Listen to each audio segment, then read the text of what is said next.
trying to sway you cause I ain't got all the answers. I'm just trying to convey to you, I'll be taking some chances. If my shit don't pertain to you, you can check out your man shit. You ain't teach us a damn thing, you ain't give us the game. We was giving you signals, but you ain't give us a lane. Hi, welcome to another episode of I Don't Have the Answers, but let's talk about it anyway. I'm your host, Tim, the Answer Man 4, and I want to thank you very much for joining me. So, this past weekend was Christmas. I had a great time. Got a chance to hang out with some family and enjoy quality time with them. And I got to thinking during my conversations with my nephews about time spent with my father when I was younger. Now, the conversation was around quality time. Now, I did a little bit of research, and I come to find out that there are some psychologists and psychiatrists out there that think that quantity of time is more important than quality of time. Personally, I beg to differ. Now, granted, it would be great if I had more time with my father when I was younger, but he was busy working. He had worked 2 jobs, sometimes 3, to take care of us, and I respect that and I understand that. But he did his best when we were together to make sure that it was true quality time. Now, in my opinion, quality time, especially if you're a child, is time devoted doing something, not sitting around watching cartoons or ignoring one another on our tablets or phones, but true quality time spent with time devoted to one another. Or if you have multiple kids, then devoted to all of the kids. And I got to thinking that in my opinion, that quality time is disappearing for kids nowadays. You see, I interact with people and I come into contact with people that spend so much time on their screens, their tablets, their phones, their TVs, computers, that even if they're in the same room with somebody, they are not exactly having that quality interaction. So while the quantity of time may be increasing because we're staying home, I'm not seeing an increase of quality time.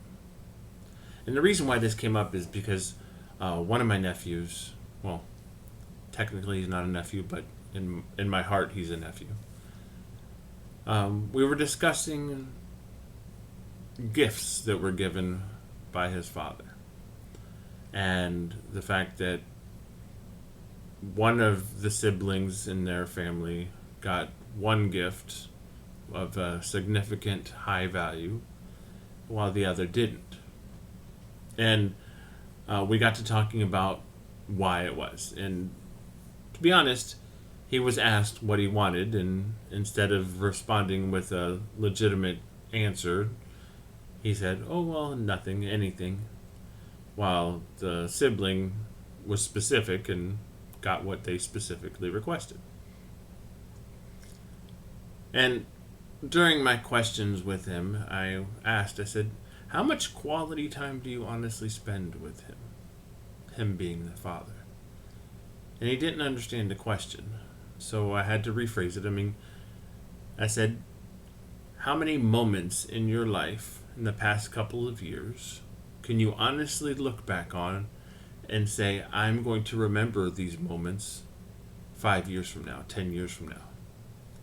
Because they were true quality events that happened between my father and I. And he couldn't say that there was very many. There was maybe one in the last 4 or 5 years.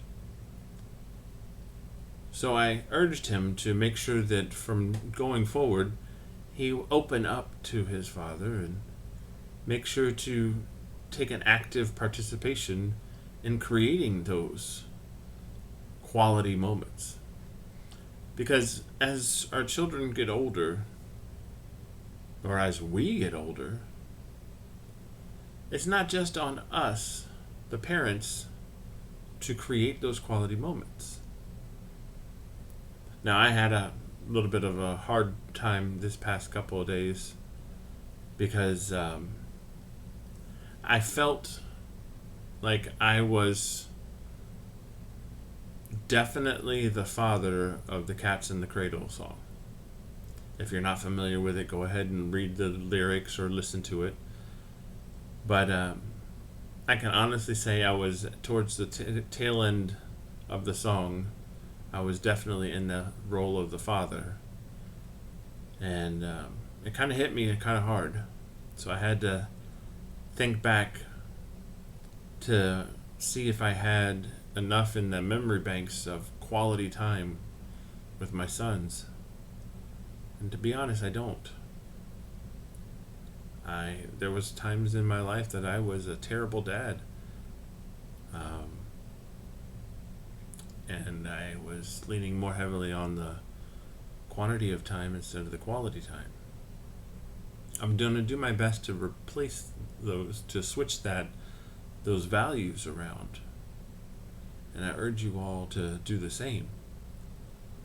Because as you've seen in a lot of posts on social media, tomorrow's not guaranteed. And I want to do my part to make sure that years from now, my kids have a lot in their memory banks of quality time. So that means put down the phone, put down the controller to your video game, put down the remote and turn off the TV, and take 5-10 minutes and have honest one-to-one communication. Find out a little bit more about how their day's been. Ask open-ended questions when it comes to, instead of saying, "How was your day?" giving them an opportunity to say, "Fine." Ask them pointed questions. If they're younger kids, ask them direct questions. Who did you sit next to in lunch? So they have to actually think about it. Or we like to play a game with Lucas at dinner. He has to tell us 5 things about his day. Now, anything counts. It could be 5 things he learned about. It could be 5 things he saw while he was walking around at recess. But just 5 things. And he has to honestly think hard to focus to get those items. But then he enjoys asking us about our 5 things. So we have to give him 5 things that happened during our day.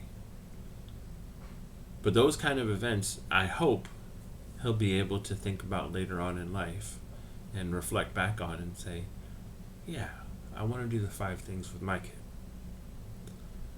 It's those kind of moments that are going to create the foundation to a successful future and a successful relationship. And in my personal opinion, without those quality moments, all the quantity in the world isn't going to matter. But hey, I could be wrong. We all know I don't have all the answers. Thank you very much for joining me this week, and I hope you all have a wonderful new year coming up this next week. Thanks. The boy is off Broadway. We're watching.